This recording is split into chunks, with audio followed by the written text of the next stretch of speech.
बागी सीरीज की सफलता से इसके निर्माता इतने उत्साहित हो गए कि 4 साल में सीरीज की तीसरी फिल्म आ गई।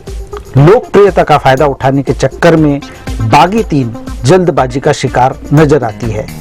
यह कुछ ऐसा ही है कि बाजार में मांग को देखते हुए फल को पेड़ पर पकने के पहले ही तोड़ लिया जाता है, तो फिर स्वाद की उम्मीद कैसे की जा सकती है। बागी की सफलता के पीछे इसके एक्शन सीन रहे हैं और बागी 3 में सिर्फ एक्शन पर ही ध्यान दिया गया है, लेकिन एक्शन के बीच जो कहानी रखी गई है वो बहुत ही कमजोर है। कहानी की नींव कमजोर रहने के कारण एक्शन की इमारत टिक नहीं पाती है और फिल्म दर्शकों का मनोरंजन नहीं कर पाती। फिल्म घायल में सनी देओल अपने भाई को ढूंढने के लिए निकलते हैं। गदर में सनी अकेले पाकिस्तान से टकरा जाते हैं। यह बातें आपको बागी 3 देखते समय याद आती है।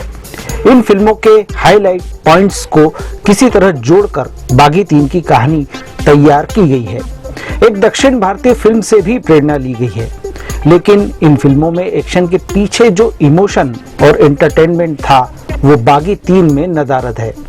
प्रेरणा लेकर भी साजिद नाडियाडवाला ढंग की कहानी लिखने में असफल रहे। रॉनी अपने बड़े भाई विक्रम से बहुत प्यार करता है। मरते समय दोनों के पिता छोटे भाई को बोलते हैं कि बड़े भाई का ध्यान रखना। अब ऐसा क्यों है? क्योंकि बड़ा भाई बहुत ही सीधा और डरपोक किस्म का है। विक्रम पुलिस में भर्ती हो जाता है, गुंडों से डरता है, लेकिन छोटा भाई रॉनी गुंडों की धुलाई करता है और नाम विक्रम का होता है। सरकार खुश होकर विक्रम को एक मिशन के तहत सीरिया पहुंचाती है। विक्रम का वहां पर अपहरण हो जाता है। रॉनी फौरन सीरिया के लिए रवाना होता है। रॉनी का एक ही मिशन है कि किसी भी तरह अपने भाई को छुड़ाना। फिल्म की शुरुआत 80 के दशक के फिल्मों की तरह होती है। बचपन की मारामारी दिखाई जाती है, फिर बच्चे बड़े होते हैं। रितेश देशमुख ने सीधा साधा दिखने के लिए जिस तरह की एक्टिंग की है वो बहुत ही बचकानी है। कुछ ज्यादा ही कोशिश उन्होंने कर दी है, जिससे विश्वसनीयता खत्म हो जाती है। भाईचारा इंटरवल तक खींचा गया है और यह बेहद बोरिंग है। रॉनी के सीरिया पहुंचने तक लेखक और निर्देशक के पास दिखाने को कुछ नहीं था और कहानी आउटर में खड़ी रेलगाड़ी की तरह रुकी हुई लगती है। रॉनी जब सीरिया पहुंचता है तो फिल्म में थोड़ी स्पीड आती है, क्योंकि एक्शन ड्राइविंग सीट पर आता है, लेकिन लॉजिक के अभाव में ये भी ज्यादा प्रभावित नहीं करता। सीरिया पहुंचकर रॉनी जिस आसानी से अपने भाई को खोज लेता है उसमें बिल्कुल रोमांच नहीं है। सब कुछ आसानी से हो जाता है।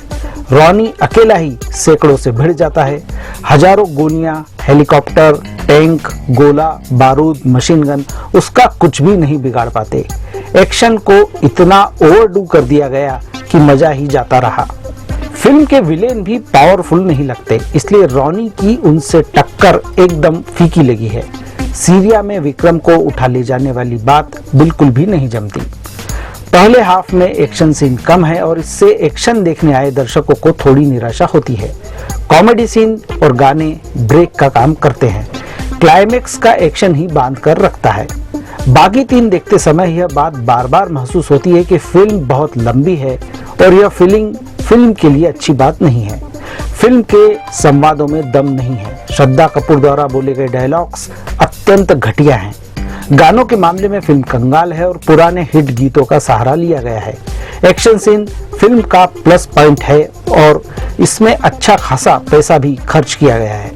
निर्देशक अहमद खान को बड़ा सेटअप और स्टार्स मिले, लेकिन वे इनका पूरा उपयोग नहीं कर पाए। वे फिल्म को मनोरंजक नहीं बना पाए और न ही इमोशंस पैदा कर पाए।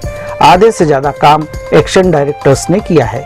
हिंदू मुस्लिम भाई भाई और हिंदुस्तानी पाकिस्तानी एक जैसे होते हैं वाली बातें फिल्म में फिट नहीं बैठती।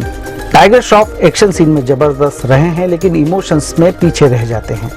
जब जब उनके एक्शन सीन स्क्रीन पर आते हैं फिल्म की पकड़ मजबूत हो जाती है। श्रद्धा कपूर का रोल खराब तरीके से लिखा गया है और उनका अभिनय औसत रहा है। रितेश देशमुख नकली लगे हैं। जयदीप अहलावत की एक्टिंग बढ़िया है। विजय वर्मा ने ओवर एक्टिंग की है। दिशा पाटनी एक गाने में और जैकी श्रॉफ चंद दृश्यों में दिखाई दिए हैं। बागी 3 में चंद बढ़िया एक्शन सीन देखने की कीमत बहुत सारे उबाऊ सीन देखकर चुकानी पड़ती है और यह बहुत ज्यादा है। इस फिल्म को मैं 5 में से 2 स्टार देता हूँ।